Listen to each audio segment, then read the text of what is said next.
भी रणनीतिकार थे, बाद में उनके राजनीतिक सलाहकार बन गए, पार्टी का उपाध्यक्ष बनाया और सलाहकार, और कहिए कि जो वो यहाँ सरकार में भी पद दिया था और कैबिनेट मंत्री का दर्जा दिया था। तो एक तो इसी 2 अक्टूबर को एक महीने में 2 पार्टी का जन्म हुआ बिहार में। 2 अक्टूबर को जन्म हुआ जन स्वराज पार्टी का, तो प्रशांत किशोर ने, जिसके संस्थापक, और अंतिम दिन 31 तारीख को आरसीपी सिंह ने एक पार्टी बना ली, जो आपने बताया कि आप सबों की आवाज, शॉर्ट में उसका नाम आशा। तो मुंह भंग हुआ। 1.5 साल रहे बीजेपी के साथ आरसीपी सिंह, और आरसीपी सिंह की बीजेपी से नजदीकी बढ़ने के कारण ही उनके लिए ग्रहण आ गया, राजनीतिक ग्रहण। नहीं तो नीतीश कुमार के साथ रहने पर क्या कुछ नहीं मिला। नई पार्टी बना ली है एएसए के नाम से, आशा के नाम से, आप सबकी आवाज, इस तरह उनकी पार्टी का नाम है आरसीपी सिंह। चलिए, विधानसभा उपचुनाव के दौरान ही उन्होंने पार्टी बनाई है, तो उपचुनाव में वैसे भी कोई फैक्टर नहीं है, चुनाव नहीं लड़ रहे हैं। विधानसभा चुनाव में वो कोई फैक्टर होंगे? कैसे देख रहे हैं? भारतीय जनता पार्टी से अलग होना पड़ा, नई पार्टी बनानी पड़ी, उनका राजनीतिक भविष्य क्या है? नफा नुकसान किसको पहुंचाएंगे? अगर जरा सा भी फैक्टर हैं, आंशिक रूप से भी कोई फैक्टर हैं, किसको नुकसान पहुंचा सकते हैं विधानसभा चुनाव? देखिए, पहले ही सवाल में आपने उत्तर भी ढूंढ निकाला है, और वो राजनीतिक भविष्य संभालने के लिए नहीं। आरसीपी सिंह, जिनका पूरा नाम है रामचंद्र प्रसाद सिंह, आईएएस अधिकारी थे यूपी कैडर के।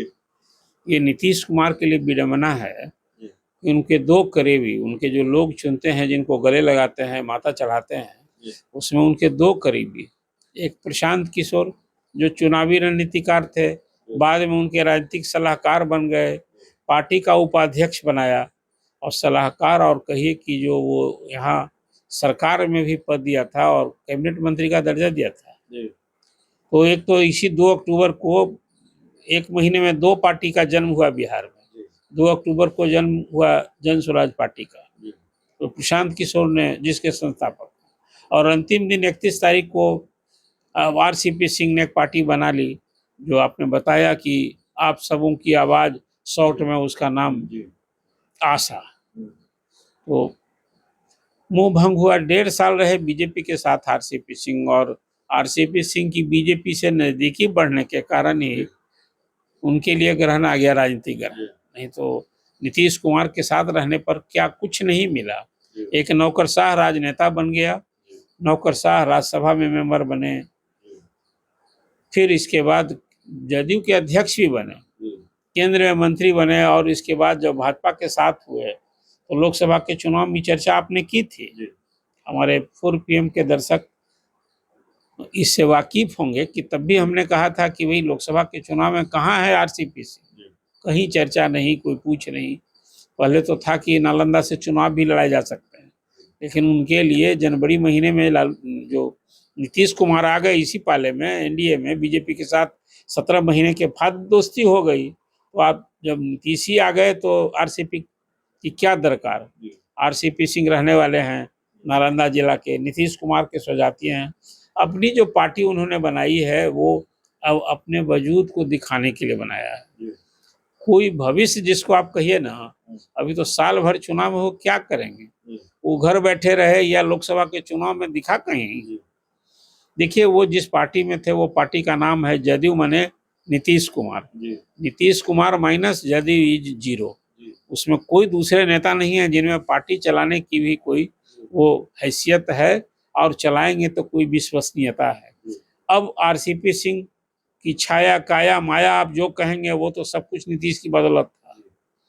अब अकेले वो एक पार्टी बनाए हैं, अब पार्टी बना करके बहुत सारी पार्टियां बनती हैं, मुझे उसका कोई भविष्य नहीं दिखता है। अब वो चुनाव में जो खासकर नालंदा गृह जिला है, या कुछ जो लोग भूले भटके लोग उनके पार्टी में, कोई यहाँ मेन पार्टी, देखिए यहाँ 3 दशक से एक तो लालू प्रसाद चाहे सत्ता में रहे या विपक्ष में रहे, राजनीति की एक धुरी बिहार में बही है, और फिर दूसरी ओर एनडीए है, चेहरा है नीतीश कुमार। विधानसभा का अगला चुनाव भी नीतीश कुमार के नेतृत्व में लड़ा जाएगा। अब भला बताइए, जब नीतीश कुमार के नेतृत्व में भाजपा चुनाव लड़ेगी तो लोग आरसीपी को कैसे नोटिस लेंगे, ये आप उम्मीद की जा सकती है क्या? तो यही है भविष्य। अब पार्टी बन गई है, ये खबर है। एक नई पार्टी का जन्म हुआ, ये भी खबर है। और आरसीपी सिंह को अब कहीं पूछ नहीं मिली। 1.5 साल बीजेपी के साथ रहे, मोह भंग हो गया। पहले नीतीश कुमार का उनसे मोह भंग हुआ, तभी हालत हुई। इसलिए कुल मिला जुला कर अब मैं क्या कहूँ आपको, उनके भविष्य के बारे में खुद समझा सकता है। अब कोई गाड़ी नहीं मिली तो एक अपनी गाड़ी। तो आरसीपी सिंह का राजनीतिक भविष्य उज्जवल नहीं होने वाला है पार्टी बनाने से। पार्टी बनी है, खबर है, लेकिन आरसीपी सिंह कोई बहुत फैक्टर होंगे विधानसभा के चुनाव में 2025 में, ऐसा लगता नहीं है। सर बता रहे थे, और जाहिर तौर पर आरसीपी सिंह नीतीश कुमार की रोशनी से चमकते दमकते रहे। खुद क्या कमाल कर पाएंगे, अपने आप में ये बड़ा सवाल है। बहुत बहुत धन्यवाद।